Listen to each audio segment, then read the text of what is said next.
주 주일 예배를 하나님께 드리겠습니다.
우주 만물을 창조하시고 인류의 역사를 주관하시는 하나님 아버지, 주님께서는 만세전부터 이 나라와 이 민족을 택하여 주시고 주권을 잃고 고통받을 때에 권능의 손을 내밀어 압제와 종의 멍에를 깨트려 주셨음을 감사드립니다.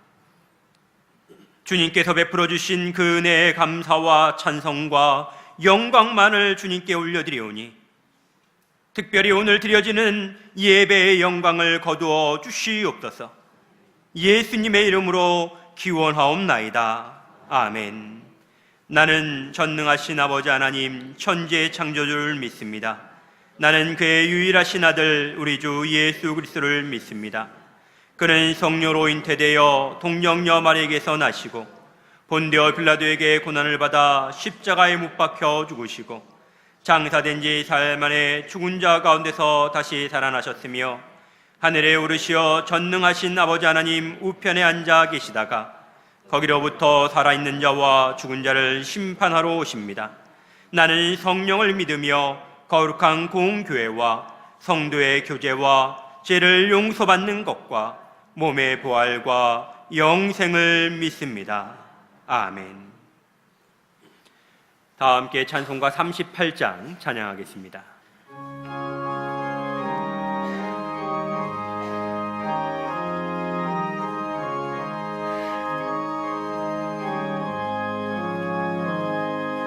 예수 우리 왕이여 이곳에 오셔서 우리가 왕께 드리는 영광을 받아 주소서. 우리는 주님의 백성, 주님은 우리 왕이라. 왕이신 예수님 오셔서 자정하사 다스리소서. 예수 우리 주시여 이곳에 오셔서 우리가 주께 드리는 찬양을 받아 주소서. 우리는 주님의 백성, 주님은 우리 주시라. 주 대신 예수님 오셔서 이 찬양을 받아 주소서.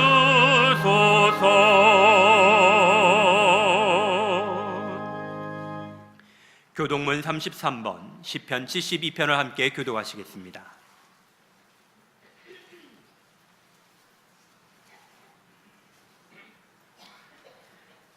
하나님이여 주의 판단력을 왕에게 주시고 주의 공의를 왕의 아들에게 주소서.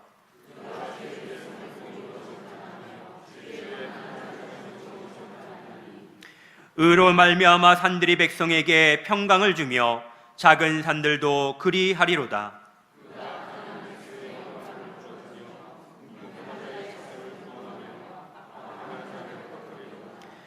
그들이 해가 있을 동안에도 주를 두려워하며 달이 있을 동안에도 대대로 그리하리로다.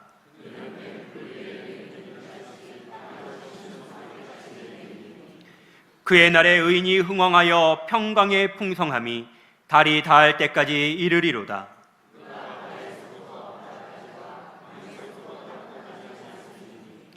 모든 왕이 그의 앞에 부복하며 모든 민족이 다 그를 섬기리로다. 아멘. 다 그 자리에 앉으시기 바랍니다. 우리를 대표해서 최경식 장로님 나오셔서 기도하시겠습니다.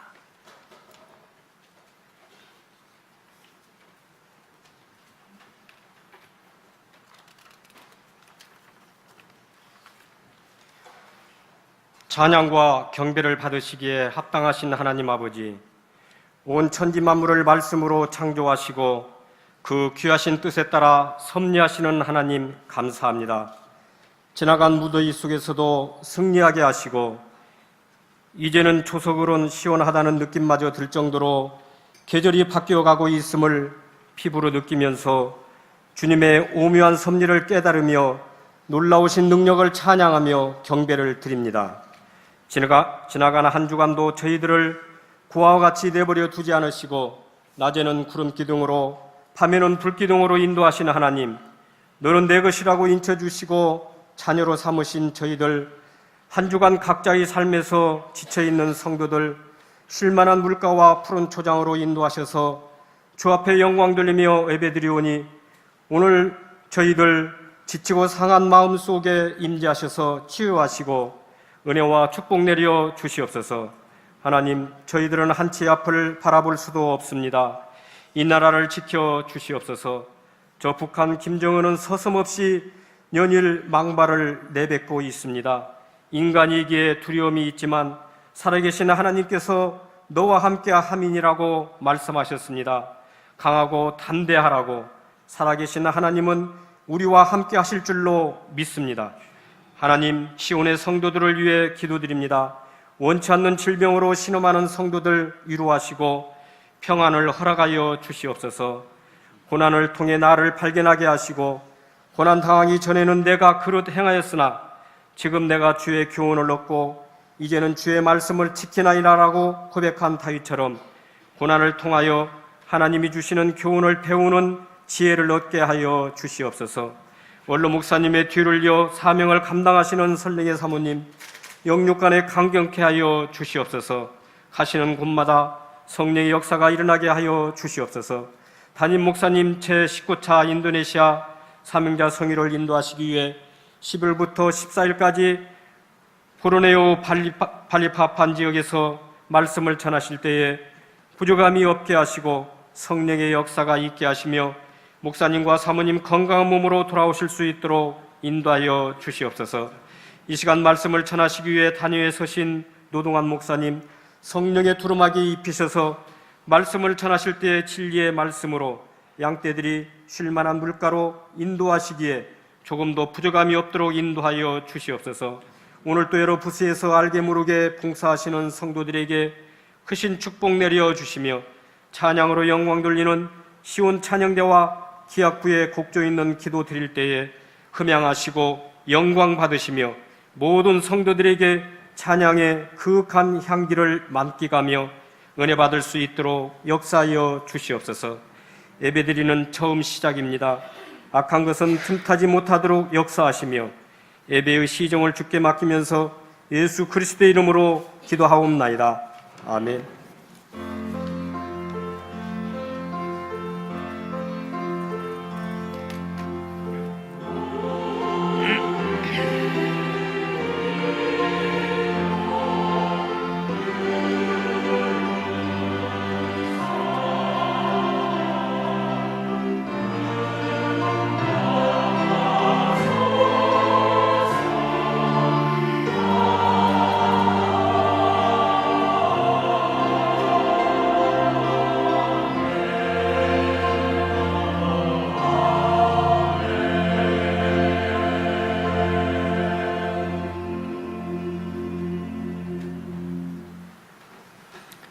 다 그 자리에 일어나셔서 찬송가 1장 부르며 정성껏 드린 예물을 하나님께 드리겠습니다.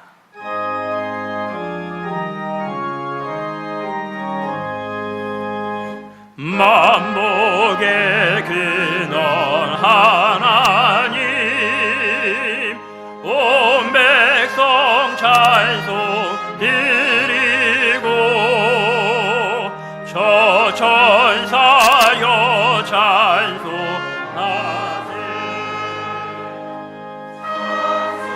성부 성자 성령 아멘.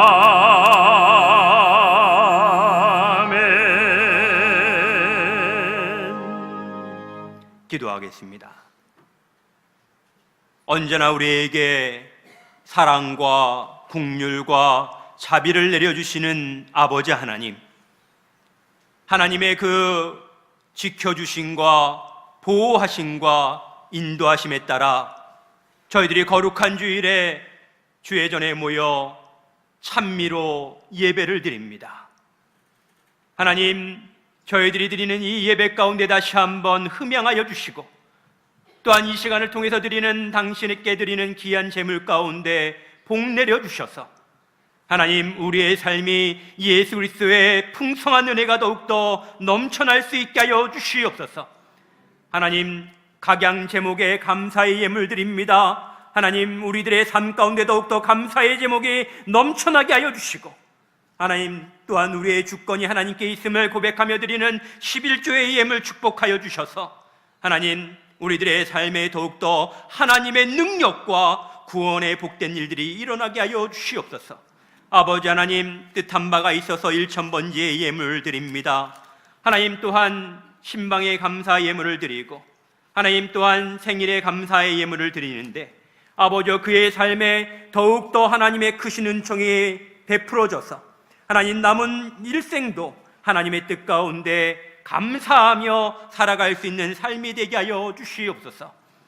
아버지 하나님, 특별히 예배를 예배되게 하기 위하여 하나님 각양초소에서 봉사하는 손길들 기억하여 주시고, 하나님 어린아이들을 사랑하며 다음 세대의 부흥을 꿈꾸며 봉사하는 교사들과 하나님 이곳을 방문하는 모든 성도들의 편함을 위하여 봉사하는 주차의 손길들과 또한 하나님 영의 양식뿐만 아니라 육의 양식도 채우기 위하여 봉사하고 있는 친교실의 손길들까지 하나님 그 손길들이 닿는 곳마다 하나님의 복된 일들이 30배, 60배, 100배 결실이 맺는 놀라운 역사가 있게 하여 주시옵소서.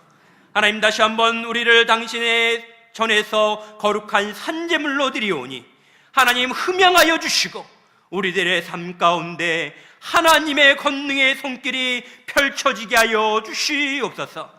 예수님의 이름으로 축원하옵나이다. 아멘. 다 자리에 앉으시기 바랍니다.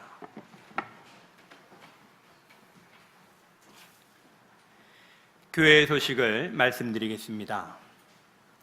올해 전도축제의 날이 10월 1일로 정해졌습니다. 우리 장로님께서 기도하셨던 것처럼 입추가 지나고 말복이 지나니까 신기하게도 아침 저녁으로는 시원한 바람이 붑니다. 날이 시원해지면 시원해질수록 뭐 하기 좋습니까? 크게 해보세요. 뭐 하기 좋습니까? 전도하기 좋습니다. 그리고 기도하기 좋습니다. 여러분들 10월 1일 전도축제 날을 기억하시면서 정말 이 땅에서 사람 낚는 어부의 도를 행하는 저와 여러분이 되길 바랍니다. 이를 위해서 진행위원을 모집합니다. 교역자 및 사모, 목자 및 부목자, 전도부원, 각 자치의 회장은 의무로 전도축제의 진행위원입니다. 이 이외에 참여를 희망하는 성도는 사무실로 이야기해 주시기 바랍니다. 담임 목사님께서는 제19차 인도네시아 사명자 성회를 감당하시기 위해서 인도네시아 발리파판 베다니 교회에서 집회를 인도하고 계십니다. 특별히 오늘은 설교 5번과 집회 인도가 예정되어져 있습니다. 여러분들 피곤치 아니하고 곤비치 아니하고 영육 간의 강건함을 달라고 생각나실 때마다 또 기도하실 때마다 꼭 기도해 주시기 바랍니다. 금요기도회가 돌아오는 금요일까지만 방학입니다. 좀 전에 광고하면서 말씀드렸다시피 날씨가 이제 기도하기 좋은 계절이 다가옵니다. 8월 18일 그 지난 8월 25일부터 금요기도에 많이 참석하셔서 부르짖으며 기도하는 저와 여러분이 되기를 바랍니다. 오늘 2부 예배 후에 남성교회 연합회 여전도회 협의회 원례회가 있겠으며 다음 주일 셀 예배 후에는 마가성교회 원례회가 있습니다. 다음 주일 찬양 예배 후 친교실에서 혁신위원회 연석회의가 있습니다. 혁신위원들은 모두 다 참석해 주시기 바랍니다. 시온찬양대에서 찬양대원을 모집합니다. 여러분들 많이 참여해 주셔서 하나님께 아름다운 소리로 찬양 드리시기 바랍니다. 오주영 권사님의 차남 유연석 군의 결혼식이 있습니다. 8월 19일 오는 토요일 낮 12시 30분에 궁전회관 에메랄드 홀에서 있습니다. 이를 위해서 교회에서 오전 11시 30분에 차량이 출발하니 참석하시는 분은 교회로 11시 30분까지 꼭 오시기 바랍니다. 일부 시간에 우리 유연석 군과 이제 아내 되실 분이 참석을 하셨었는데 오주영 권사님 뵀거든 앞에 앉아 계시는데요. 오주영 권사님 뵀거든 축하한다고 또 함께 많은 분들이 결혼식에도 같이 참석해 주시면 감사하겠습니다. 제단 미화를 범사에 감사함으로 김은경 집사님께서 담당해 주셨습니다. 김은경 집사님, 네, 일어나 주시기 바랍니다. 더욱더 하나님께 큰 감사를 올리는 삶이 되게 해달라고 박수 쳐드리겠습니다. 감사합니다. 자세한 교회 소식은 주보를 참조해 주시기 바랍니다. 오늘 우리에게 주신 하나님의 말씀은 구약성경 잠언 25장 13절로 14절의 말씀입니다.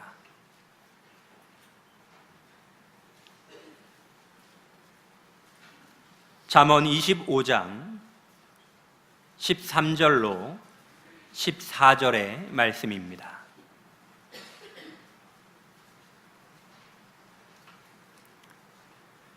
충성된 사자는 그를 보낸 이에게 마치 추수하는 날의 얼음 냉수 같아서 능히 그 주인의 마음을 시원하게 하느니라. 선물한다고 거짓 자랑하는 자는 비 없는 구름과 바람 같으니라. 아멘. 시온 찬양대와 귀학부의 찬양이 있겠습니다.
아멘. 하나님께 영광의 박수 올려드리겠습니다.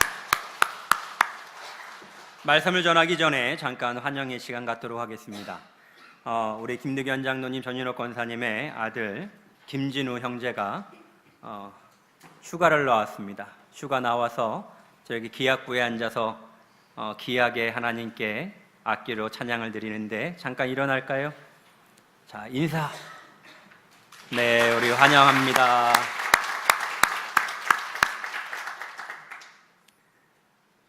참 광고를 올리긴 올렸는데 광고 시간에 광고 안 하니 김득현 장로님의 마음과 전인호 권사님이 어땠을 것 같아요?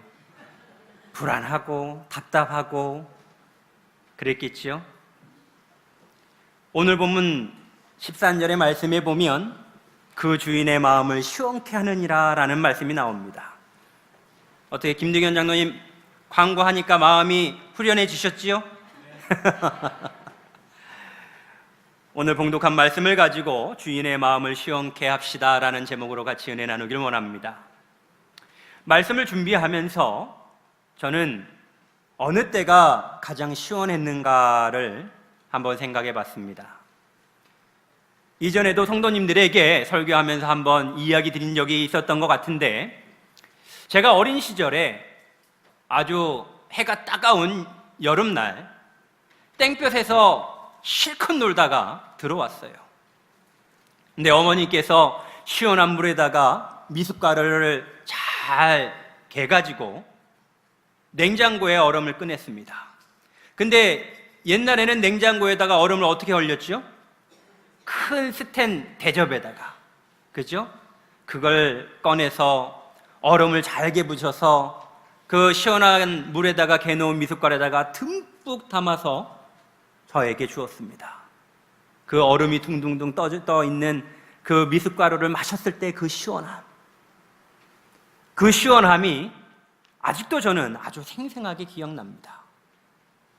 여러분들은 살아오시면서 어느 때가 가장 시원했습니까? 이미 우리 김득현 장로님은 아멘 했으니까 일생의 삶이 시원할 줄로 믿습니다. 사도 바울은 고린도전서 16장 18절에서 물질적으로 믿음에 합당한 행실에 도움을 주었던 사람들의 이름을 이야기합니다. 그러면서 무엇이라고 하냐면, 그들이 나와 너희 마음을 시원케 하였으니 그러므로 너희는 이런 사람들을 알아주라 라고 이야기합니다. 즉, 여건과 상황을 잘 살피고 그 처한 마음을 잘 알아서 그것을 시원케 해주는 그 사람들을 기억하고 그들을 본받으라 라는 말입니다. 오늘 본문의 말씀을 통해서 우리의 주인 되시는 하나님의 마음을 어떻게 하면 시원하게 해드릴 수 있을까? 그것에 대해서 함께 은혜 나누려고 합니다. 그러기에 앞서 먼저 본문의 말씀을 잠깐 살펴봐야 하는데, 오늘 본문의 말씀은 이스라엘의 기후를 잘 알면 더욱더 이해하기 쉬운 말씀입니다. 오늘 본문 말씀 중에 얼음 냉수 같아서라는 그런 말씀이 있습니다. 근데 이 말은 문맥적으로 아주 의미에 잘 맞게 의역을 해놓은 말씀입니다. 시브리 성경의 말씀을 그대로 직역을 하면 얼음이라고 번역해 놓은 이 뜻은 원래는 눈입니다. 눈. 그리고 마치 냉수 같아서라고 번역해 놓은 이 단어의 의미는 차가운 냉기를 이야기합니다. 그래서 영어 성경은 like the coldness of snow라고 번역하였고, 우리말 공동 번역도 무더운 추수철의 시원한 눈과 같아서라고 그렇게 번역을 해놨습니다. 여기에 눈이라는 단어가 나오는데요, 그럼 제가 질문을 한번 해보겠습니다. 성경에는 눈이라는 단어가 그럼 이제 나오는데 이스라엘에 눈이 내릴까요? 내리지 않을까요? 자, 찬양대에서는 내리지 않는다라는 대답이 우세한 것 같은데, 자, 이스라엘에 눈이 내린다. 자, 이스라엘에 눈이 내리지 않는다.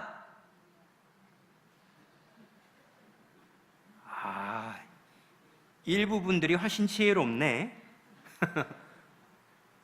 흔한 일은 아니지만 이스라엘에도 눈이 내립니다. 한번 이스라엘의 눈 내린 풍경을 한번 보시도록 하겠습니다. 뭐 이렇게 빨리 첫 장을 넘기셨어요? 예루살렘 성전이죠. 통곡의 벽 부분을 찍은 겁니다. 근데 하얀 부분 보이시죠? 눈 내린 겁니다. 다음, 좀 멀리서 찍은 사진입니다. 아주 눈이 수북히 내렸습니다. 다음, 감난산에서 예루살렘을 바라보면서 찍은 사진입니다. 하얀 부분들이 다 눈입니다. 이렇듯 흔한 일들은 아니지만 이스라엘에도 눈이 내립니다. 자, 그리고 이스라엘의 고지대인 레바논 산지나 헬몬산에는 매우 더운 5월, 6월철에도 녹지 않는 눈과 얼음이 있습니다.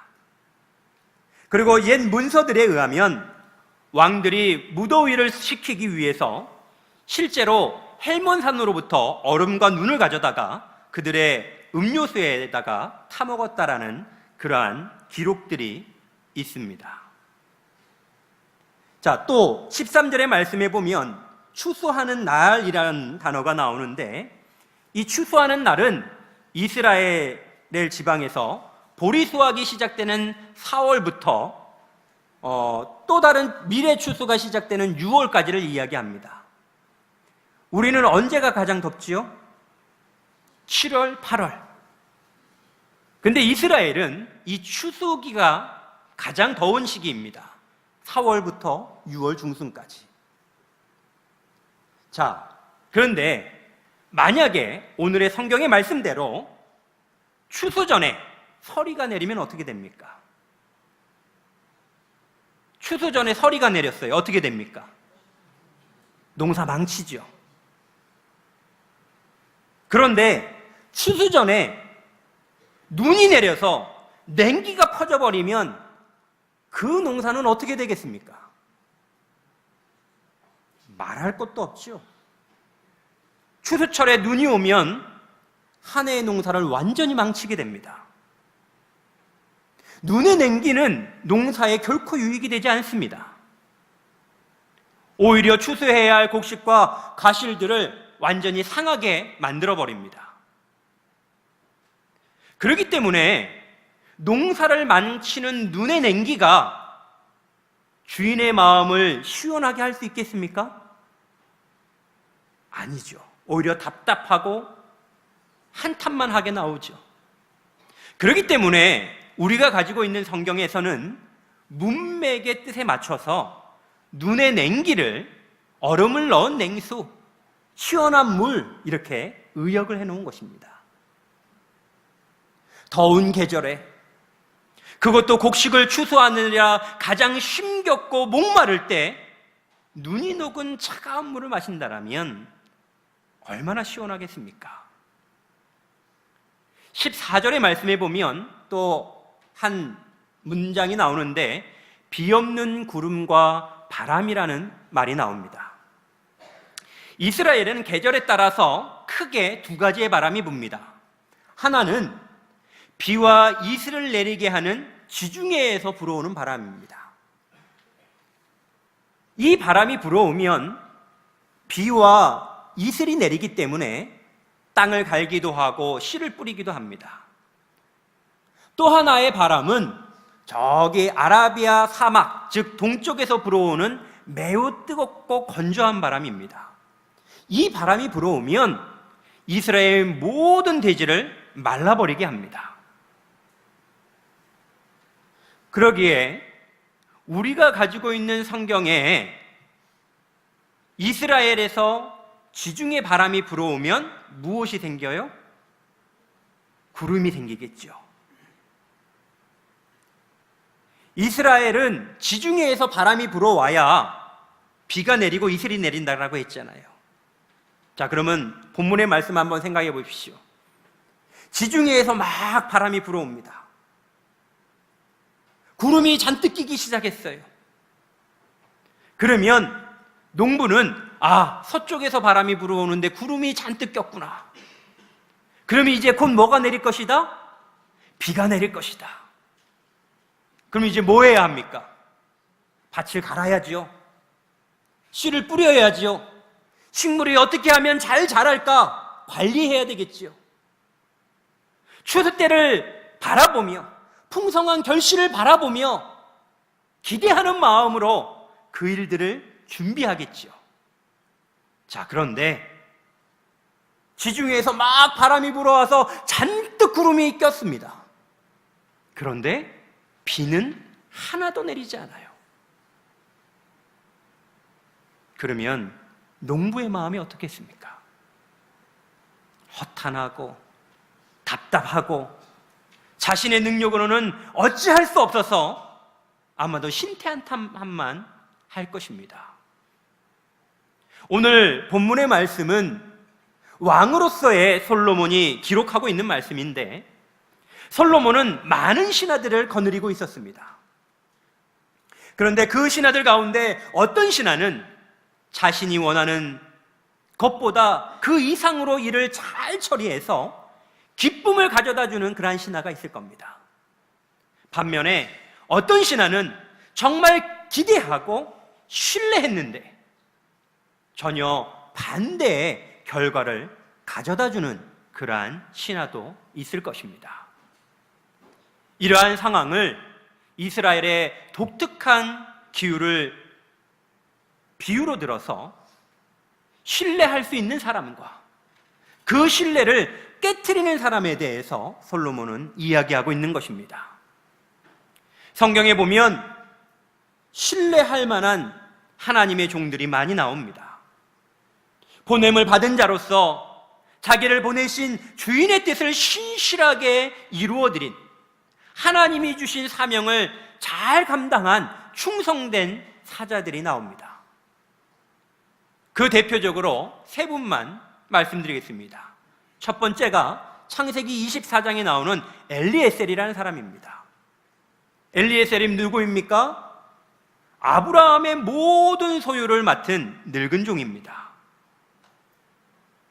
그는 비록 늙고 그 육체가 쇠약해졌지만은 아브라함이 100세에 낳은 아들 이삭의 아내를 찾아오라는 사명을 받고 떠났습니다. 그리고 기도하는 자세로 임함으로 말미암아 리브가라는 훌륭한 아내를 데리고 돌아옵니다. 이렇게 아브라함의 늙은 종은 그의 주인의 명령에 순종함으로 말미암아 아브라함의 뜻을 이루고 또한 아브라함의 마음을 기쁘게 했을 뿐만 아니라 그 가정에 복됨을 선사했습니다. 사랑하는 성도 여러분, 하나님의 사명을 감당할 때 우리의 가정이 복되게 될 줄로 믿습니다. 또한 하나님의 마음을 시원케 하는 주의 종이 있는데 그는 바로 모세입니다. 모세는 이스라엘 백성을 애굽에서 인도해 나라는 사명을 받고 애굽으로 갑니다. 그리고 하나님이 시키신 사명을 훌륭히 잘 완수하여서 그 이스라엘 백성들을 시내산으로 이끌었습니다.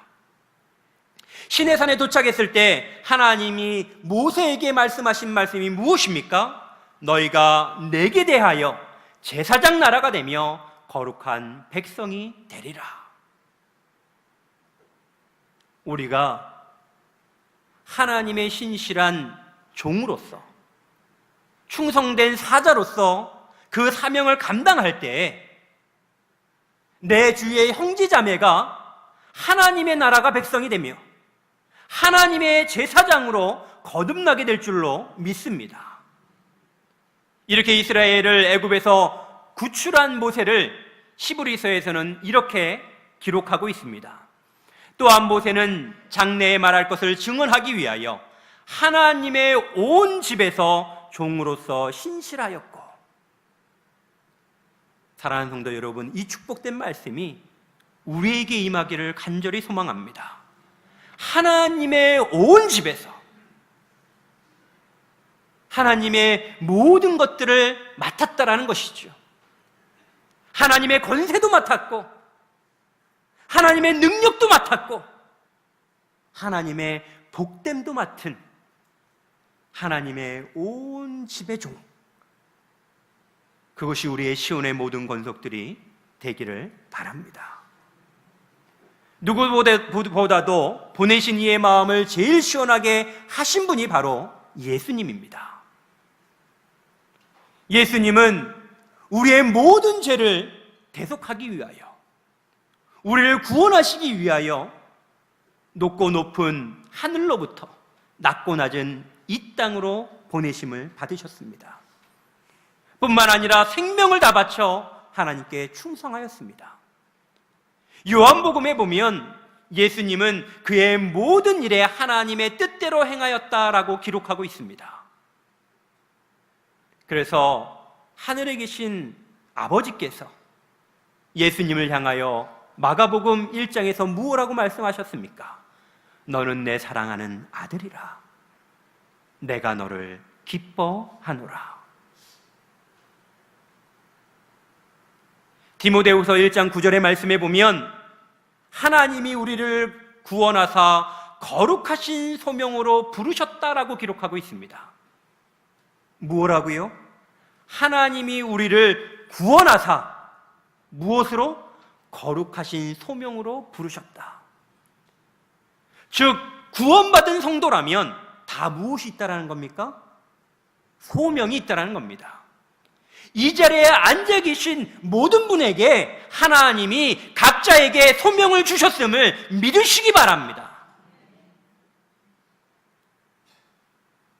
우리도 우리 주님을 기쁘시게 해드리는 자들이 되어야 합니다.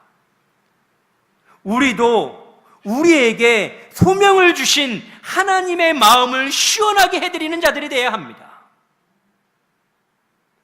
예수 그리스도는 자신의 생명을 다함으로 말미암아 하나님의 간절한 뜻인 우리의 모든 인류를 구원하셨습니다.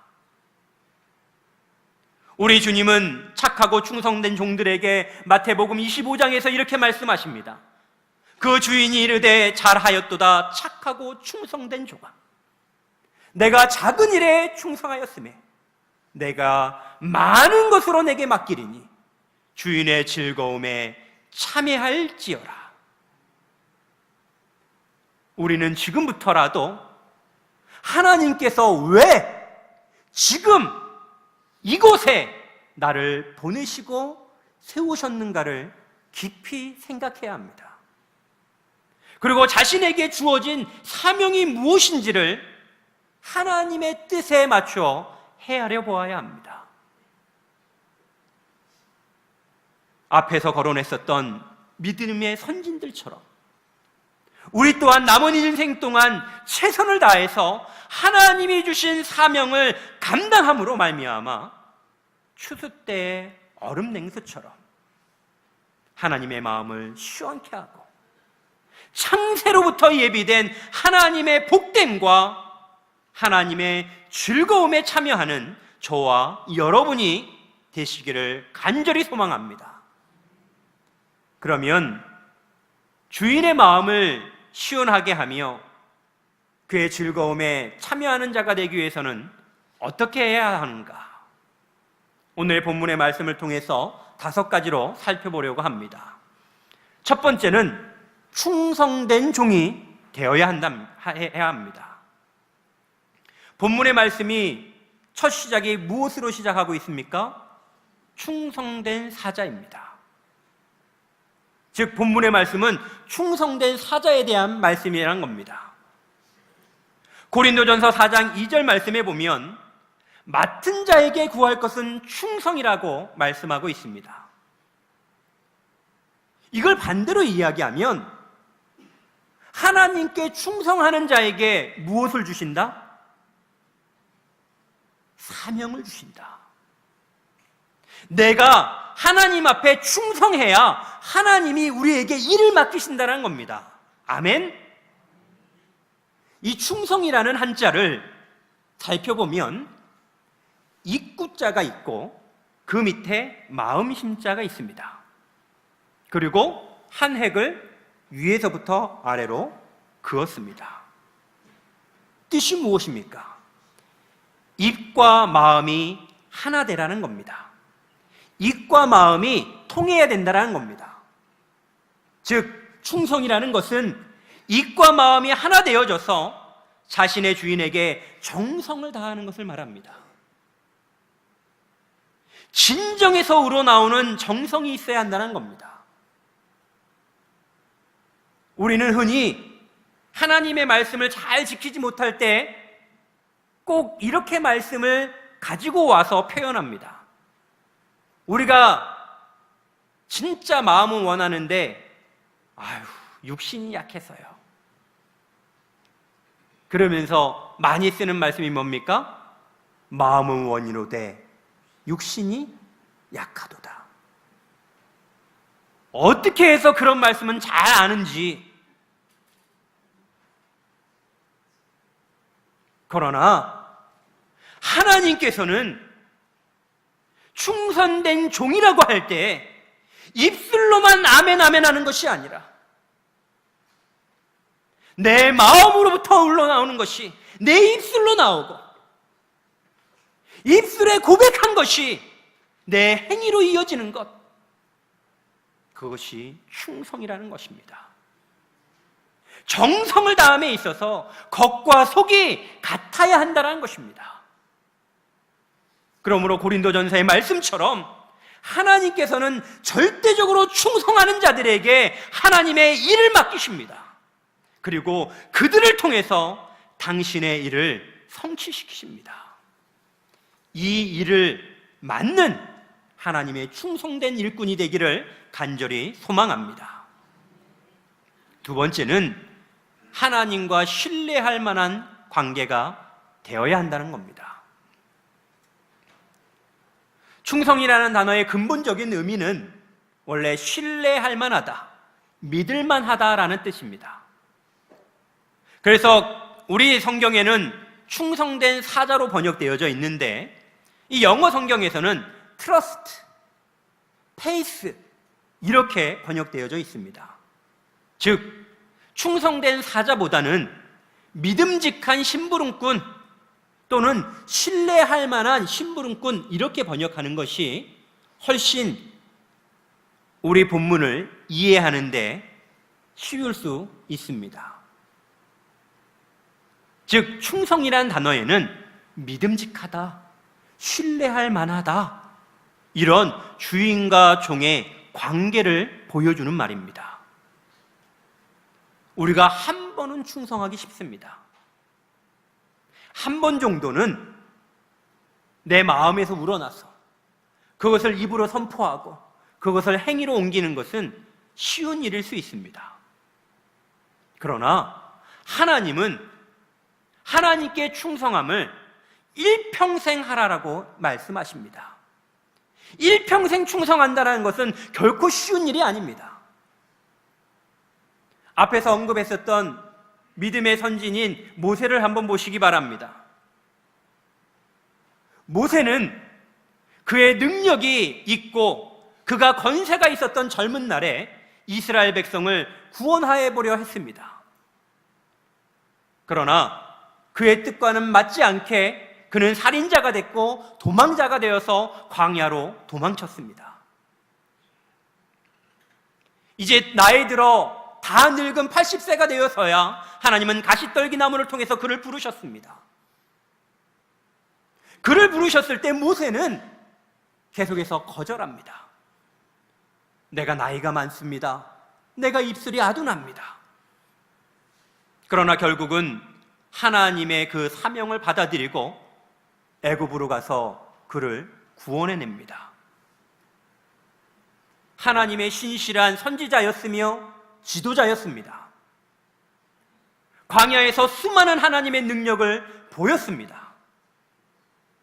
자, 이제 가나안 땅이 눈앞에 보입니다. 그런데 이스라엘 백성이 물이 없음에 원망하며 한탄하기 시작합니다. 하나님께 기도했더니 하나님께서 한 바위를 가르치라라고 이야기합니다. 그런데 모세가 그만 이스라엘을 이스라엘 백성의 그 원망하는 모습에 분노해서인지, 아니면 이스라엘 백성을 출애굽의 당시 초기에 반석을 쳐서 물을 냈었던 그 경험이 있어서인지는 모르지만은 모세는 반석을 가르친 것이 아니라 어떻게 했습니까? 그만 반석을 치고 말았습니다. 그 모습에 하나님께서 모세에게 무엇라고 말씀하십니까? 네가 이스라엘 백성에게 나에 대한 무엇을 보이지 못했다? 믿음을 보이지 못했다. 그러므로 말미암아 너는 가나안 땅에 들어가지 못할 것이다. 하나님이 사명을 맡긴 자들에게 요구하시는 그 충성이라는 것은 한 번, 두 번의 일이 아닙니다. 모든 순간순간 완벽한 100%의 충성을 요구하시는 거라는 겁니다. 일평생 충성한다는 것, 그것은 결코 쉬운 일이 아닙니다. 그렇기 때문에 더욱더 우리는 하나님과 관계가 필요합니다. 주인은 종을 믿을 만해야 합니다. 종은 주인에게 진심 어리게 존경과 사랑의 모습을 보여야 합니다. 그래야 그 관계가 영원할 수 있는 것입니다. 사랑하는 성도 여러분, 우리는 우리의 주인 대신 우리의 주님을 얼마나 사랑합니까? 마가복음 12장 30절에 이렇게 기록하고 있습니다. 내 마음을 다하고 목숨을 다하고 뜻을 다하고 힘을 다하여 주 너의 하나님을 사랑하라. 무엇을 다해서? 마음을 다하고, 무엇을 다해서? 목숨을 다하고, 무엇을 다해서? 뜻을 다하고, 무엇을 다해서? 힘을 다해서. 내가 입술로만 하나님 사랑합니다 이러면 끝나는 것이 아니라는 것입니다. 내가 하나님의 소명을 맡은 자로서 하나님이 요구하시는 관계라는 것은 우리의 마음을 다하고 내 목숨을 다할지라도 뜻을 다하고 힘을 다해서 하나님을 사랑해야지 그 관계가 유지가 된다는 것입니다. 우리가 예배의 자리로 나왔는데 얼마나 기대하면서 나왔습니까? 여러분들 예배의 자리에 나오면서 하나님, 내가 정말 하나님을 만나길 원합니다.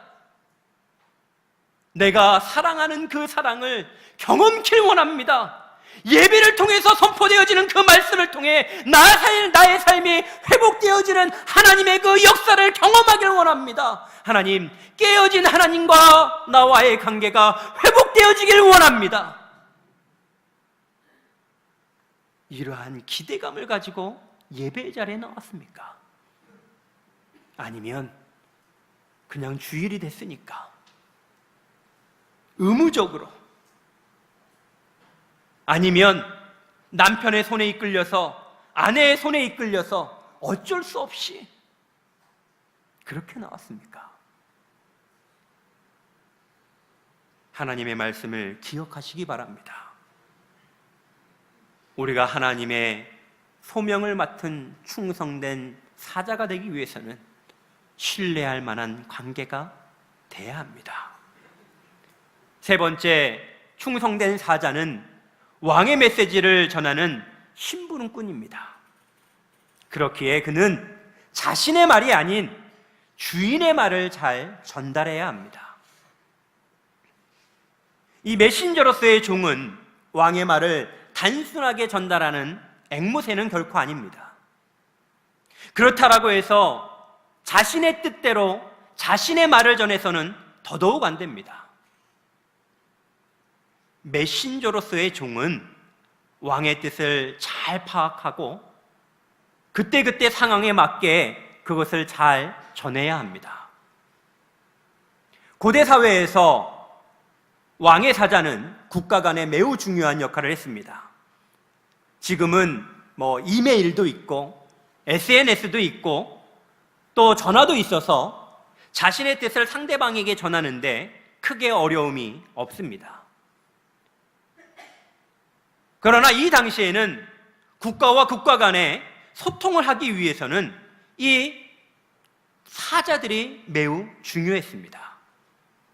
오늘날에도 국가 간의 중요한 현안을 풀 때 무엇을 파견합니까? 특사를 파견하죠.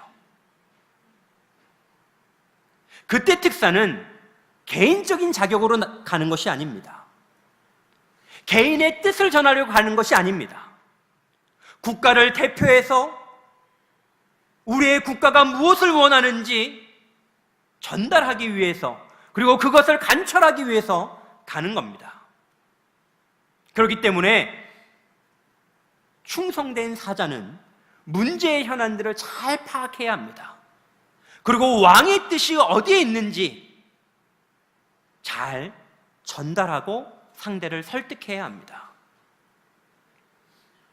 고대 사회에서는 그 일을 잘못하면 바로 전쟁으로 직결되기도 했습니다.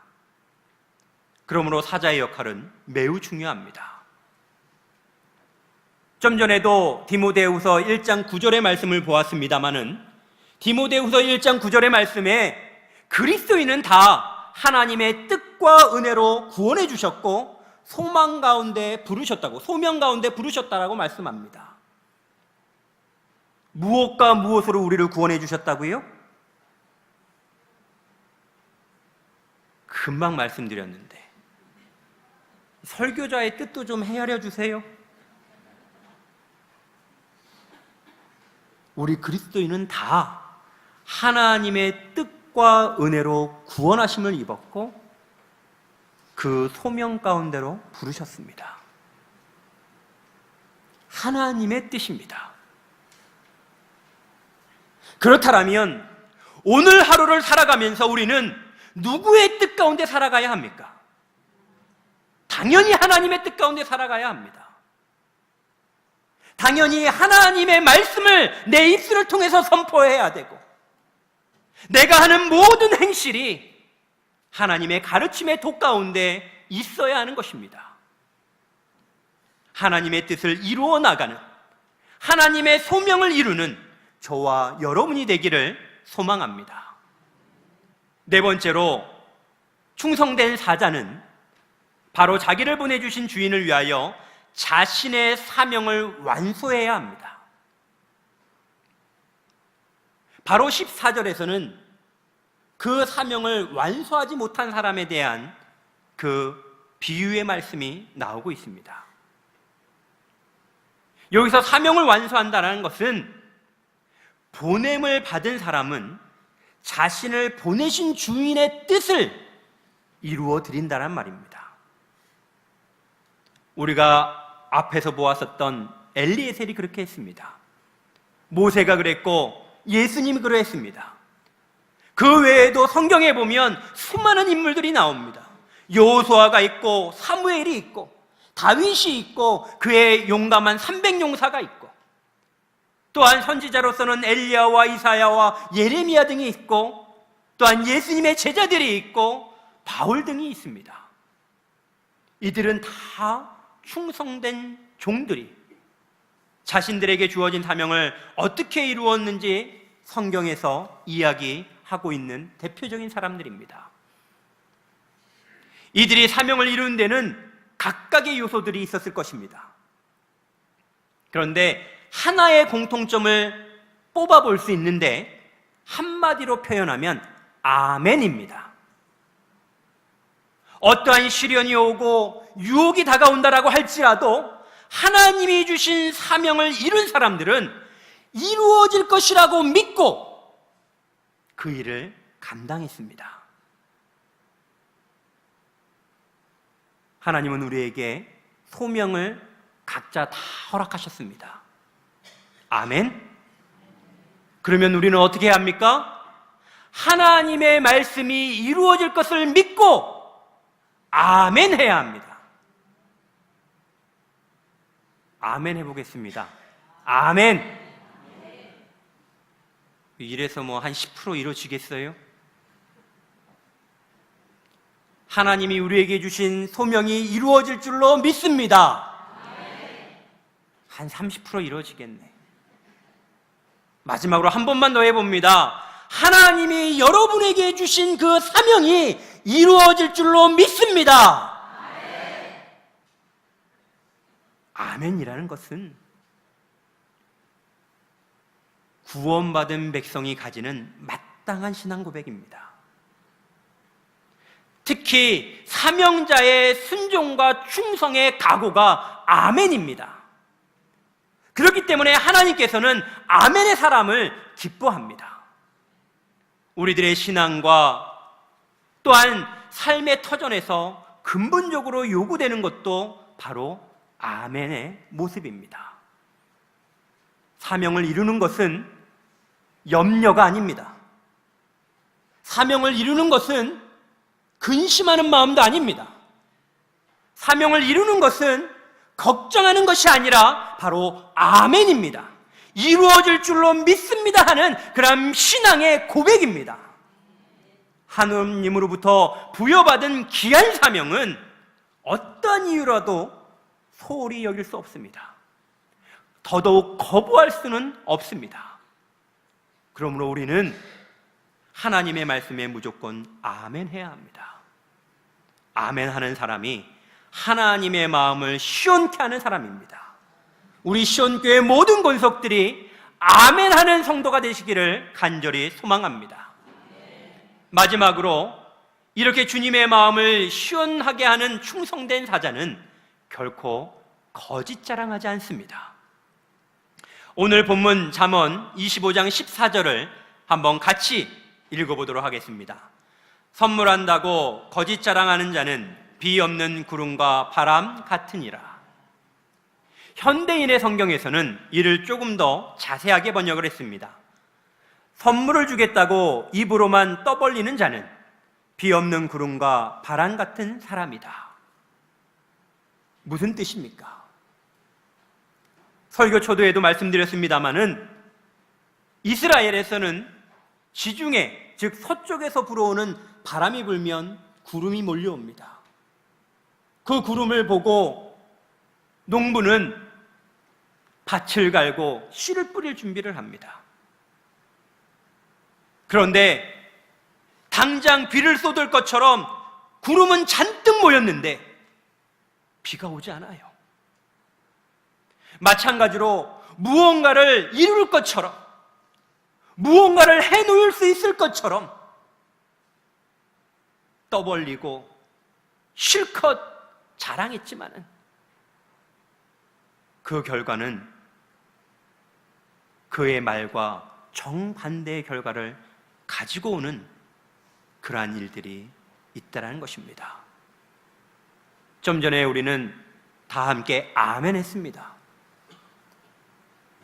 그런데 그것이 그냥 우리의 인생의 자랑으로서 아멘 하면 안 된다는 것입니다.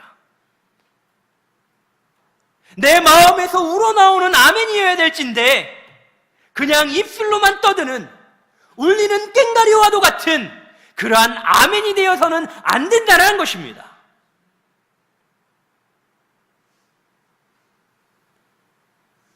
오늘 본문 이 14절에 선물한다고 거짓 자랑하는 자, 이것을 13절에 나오는 충성된 사자에게 적용해 보면 충성된 사자는 결코 거짓 자랑하지 않습니다. 허황된 말만을 늘어놓으면서 행동으로는 옮기지 않는 그런 사람이 아니라는 것입니다. 충성된 종은 자신의 주인을 낙심시키지 않습니다. 충성된 사자는 거짓 자랑하지 않습니다. 진실되고 신실하게 그 주인에게 약속한 것을 실천으로 옮기는 자들입니다. 아브라함은 늙은 종 엘리에셀이 이삭의 아내를 찾으러 떠나기 전에 맹세하게 합니다. 엘리에셀은 아브라함의 허벅지 아래에 손을 놓고 맹세합니다.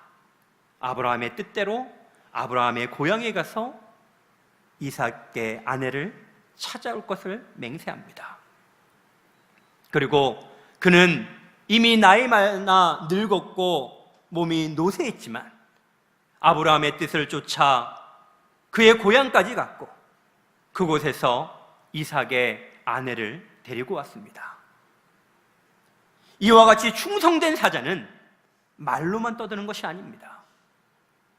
그 주인에게 맹세한 것을 실천으로 옮겨서 주인이 자기에 맡긴 사명을 완수함으로 주인의 마음을 시원케 하는 것입니다. 사랑하는 성도 여러분, 우리가 입술로만 하나님을 찬양하는 자가 되지 않길 원합니다. 입술로만 아멘, 그렇습니다, 그렇게 하는 자가 되지 않길 원합니다. 거짓 자랑하는 자가 되지 않길 원합니다.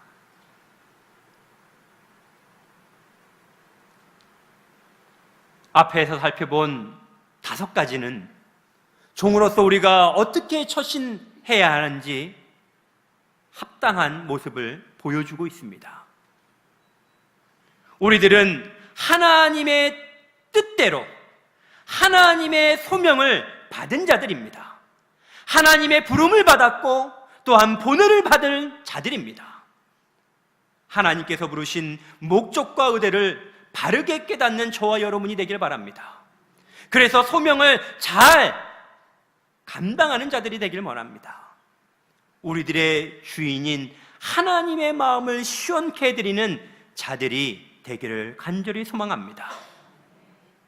하나님의 일을, 하나님이 맡겨주신 소명을 마지못해서 의무적으로 하나님의 일을 하는 것이 아니라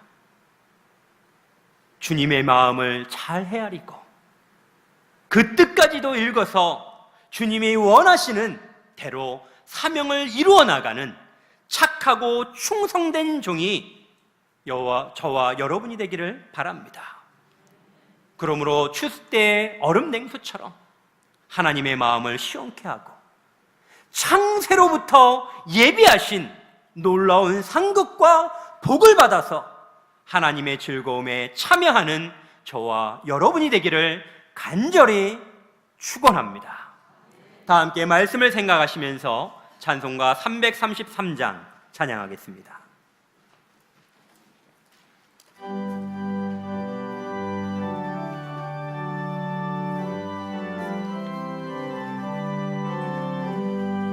충성하라 죽도록 충성하라 주님께 슬픔이나 괴로움이 주의 사랑 못 끊으리 충성하라 죽도록 충성하라 끝까지 충성하라 죽도록 충성하라 주님께 찬란하다 저멸유관 들려온다 주의 음성 충성하라 죽도록 충성하라 끝까지 충성하라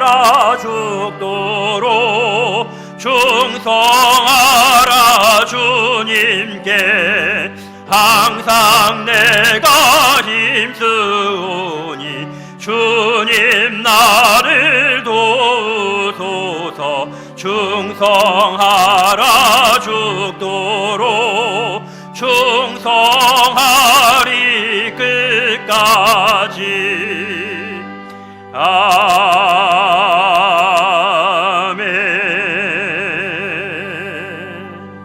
다 함께 기도하시겠습니다. 기도하실 때 하나님께서는 우리를 당신의 뜻 가운데 구원하시고 소명을 허락하셨는데 우리가 과연 그 소명을 잘 감당하며 또한 이루고 있는지 우리를 뒤돌아보며 진정 이 시간을 통해 다시 한번 당신의 마음을 시원케 하는 충성된 종이 되기 위하여 진정으로 충성하는 자, 신뢰할 만한 관계에 있는 자, 또한 오직 주인의 말을 잘 전달하는 충성된 심부름꾼으로, 또한 하나님께서 우리에게 맡겨주신 사명을 어떠한 일이 있어도 아멘하며 이루어 나아갈 수 있는 그러한 사람이 되게 해달라고, 또한 충성된 사자로서 거짓 자랑하며 입으로만 떠드는 것이 아니라 하나님 앞에 우리의 모든 것들을 내어드려서 하나님의 뜻을 이루어 나아가는 귀한 당신의 종이 되게 해달라고, 그래서 정말 하나님의 즐거움에 참여하는 복됨을 누릴 수 있는 우리 시온의 모든 건석이 되게 해달라고, 이 시간 주님의 이름 간절히 한번 부르고 통성으로 기도합니다. 주여!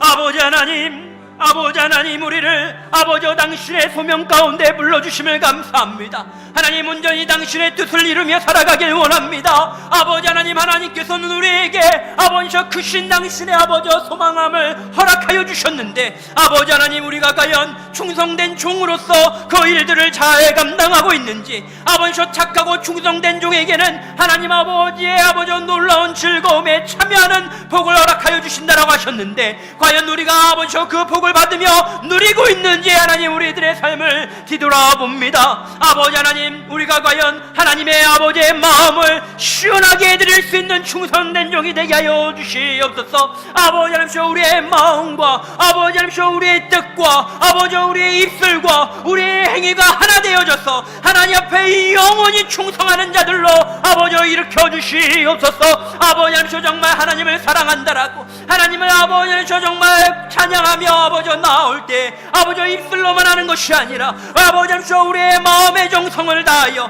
아버지 힘을 다하여 아버지 하나님을 사랑하는 그 관계 가운데 머물 수 있는 저희들이 되게 하여 주시옵소서. 아버지 하나님, 우리는 하나님의 뜻을 때도록 부름받은 자들입니다. 하나님의 소명을 받은 자들입니다. 아버지 하나님, 개인의 아버지 하나님 권세와 개인의 능력과 개인의 뜻을 전하는 것이 아니라 온전히 하나님 아버지의 뜻을 전하는 데 부족함 없는 자 되게 하여 주시고, 아버지 무엇보다도 사명을 완수하는 데 있어서 거짓 자랑하지 아니하며 오직 하나님 아버지께 헛된 아버지 자랑을 아버지 누르치 놓지 아니하며 오직 하나님의 뜻을 쫓아 아버지 힘을 다할 수 있는 자들 되게 하여 주시옵소서. 그로 말미암아 하나님의 즐거움에 참여하는 시온의 모든 권속들이 되게 하여 주시옵소서. 예수님의 이름으로 감사하며 기도하옵나이다. 아멘. 다 자리에 일어나셔서 찬송가 5장 찬양 드리겠습니다.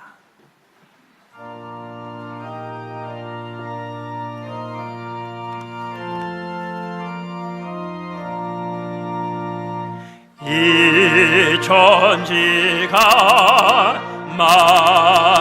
만물들아 복 주시는 주 여호와 전능 성부 성자 성령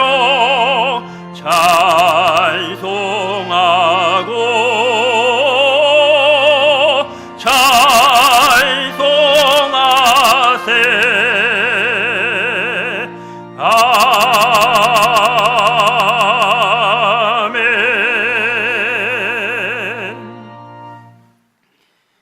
지금은 우리를 구원해 주신 예수 그리스도의 크신 은혜와 하나님 아버지의 무궁하신 사랑과 성령님의 감화 감동 교통하심이 이제 우리의 주인 되신 하나님의 마음을 시원케 하는 충성된 종으로서의 삶을 다진하는 우리 시온의 모든 건석과 그들의 가정과 그들의 삶의 터전 가운데 지금부터 영원토록 함께하옵시기를 간절히 축원하옵나이다.